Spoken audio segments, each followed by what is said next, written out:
తెలంగాణ పైన BJP full focus పెట్టింది. Lok Sabha ఎన్నికలే target గా బీజేపీ వ్యూహాలు రచిస్తోంది. ఈ ఎన్నికల్లో 17 లోక్సభ స్థానాలు గెలవటమే లక్ష్యంగా ప్రణాళికలు రూపొందిస్తోంది. ఇందులో భాగంగా బీజేపీ అగ్ర నేతలు తెలంగాణకు క్యూ కడుతున్నారు. రేపు కేంద్ర హోంమంత్రి అమిత్ షా తెలంగాణలో పర్యటించనున్నారు.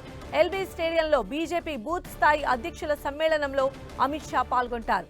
ఈ నెల 16న ప్రధాని నరేంద్ర మోదీ కూడా తెలంగాణలో పర్యటించనున్నారు.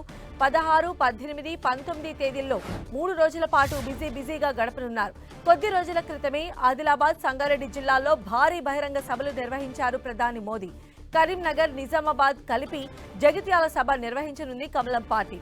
నాగర్ కర్నూల్, మహబూబ్ నగర్ తో పాటు మల్కాజ్గిరి, హైదరాబాద్, సికింద్రాబాద్ ను కలిపి బహిరంగ సభ నిర్వహించేందుకు ఏర్పాట్లు చేస్తున్నారు. బీజేపీ అగ్ర నేతలు తెలంగాణకు రాబోతూ ఉన్నారు. అమిత్ షా అలానే ప్రధాని మోదీ కూడా రాబోతూ ఉన్నారు. మరిన్ని అప్డేట్స్ కూడా తెలుసుకుందాం మా ప్రతినిధి అజయ్ అడిగి.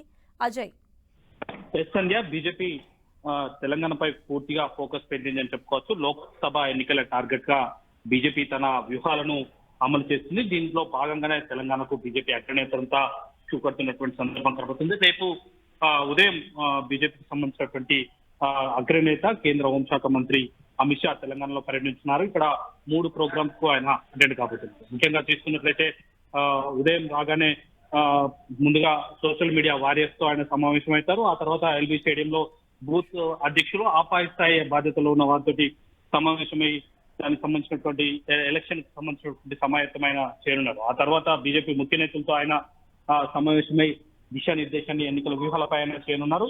ఈ నెల 16, అదేవిధంగా 18, 19 తేదీలో నరేంద్ర మోదీ తెలంగాణలో పర్యటించారు 3 రోజుల పాటు. ఇటీవల 4, 5 తేదీల్లో ఆయన తెలంగాణలో పర్యటించారు. అందులో అభివృద్ధి కార్యక్రమాలకు శంకుస్థాపనలు చేయడంతో పాటు పార్టీ పరంగా ఏర్పాటు చేసినటువంటి విజయ సంకల్ప సభల్లో ఆయన పాల్గొన్నటువంటి పరిస్థితి మనం చూసుకోవచ్చు. అదే తరహాలో ఇప్పుడు కూడా మరొక 3 సభలను బీజేపీ ఏర్పాటు చేస్తుంది. అందులో భాగంగా కరీంనగర్, అదేవిధంగా నిజామాబాద్ పార్లమెంటు స్థానాలకు గాను జగిత్యాలలో సభ ఏర్పాటు చేసి 2 పార్లమెంటు నియోజకవర్గాలకు సంబంధించినటువంటి సమాయత్తాన్ని ఆయన అక్కడ చేయనున్నారు. అదేవిధంగా ఇటు నాగర్ కర్నూల్ పార్లమెంట్ పరిధిలో సభను ఏర్పాటు చేసి మహబూబ్ నగర్, అదేవిధంగా నాగర్ కర్నూల్, నల్గొండ 3 పార్లమెంట్ నియోజకవర్గాలకు సెంట్రిక్ పాయింట్ గా నాగర్ కర్నూల్ పార్లమెంట్ పరిధిలో నరేంద్ర మోదీ సభను ఏర్పాటు చేయనున్నారు. ఇటు మల్కాజ్గిరిలో కూడా ఆయన పర్యటన ఉండబోతుంది. మల్కాజ్గిరి పార్లమెంట్ లో సభను ఏర్పాటు చేసి ఇటు సికింద్రాబాద్, హైదరాబాద్ 3 పార్లమెంటు సంబంధించినటువంటి ప్రజలను అక్కడ గ్యాదరింగ్ చేసి దిశానిర్దేశం చేయనున్నారు. మొత్తంగా చూసుకున్నట్లయితే ఆపరేషన్ ఆకర్ష్ పైన కూడా బీజేపీ స్పీడ్ పెంచిందని చెప్పుకోవచ్చు.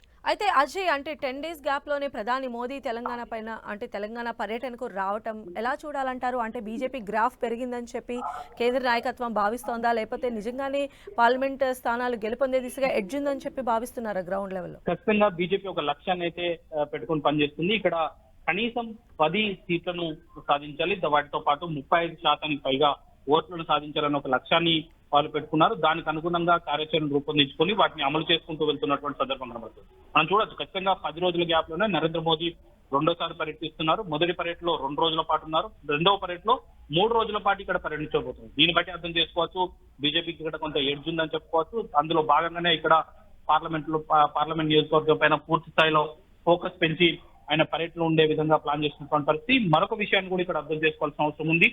15 తారీఖు లోపు ఎన్నికలకు సంబంధించినటువంటి షెడ్యూల్ విడుదలవుతుందన్న వార్తలు కూడా వినిపిస్తున్నటువంటి నేపథ్యంలో మొదటి విడతలోనే, అంటే ఏదైతే మొత్తం 7 విడతలలో ఎలక్షన్స్ జరుగుతున్నాయి అనుకుంటున్న తరుణంలో మొదటి టర్మ్ లోనే 1-2 విడతల్లోనే తెలంగాణలో కూడా ఎన్నికలు జరిగే అవకాశాలు కూడా చెప్పుకోవచ్చు. అందులో భాగంగానే ప్రధాని మోదీకి సంబంధించినటువంటి షెడ్యూల్స్ ముందుగా ఇటు తెలుగు రాష్ట్రాలలో పెడుతున్నట్టుగా మనకు కొంత అర్థమవుతుందని చెప్పుకోవచ్చు. దానిలో భాగంగా కూడా ఇక్కడ వరుసగా ప్రధాని పర్యటనకు ప్లాన్ చేస్తున్నట్టు కూడా మనం చూసుకోవచ్చు.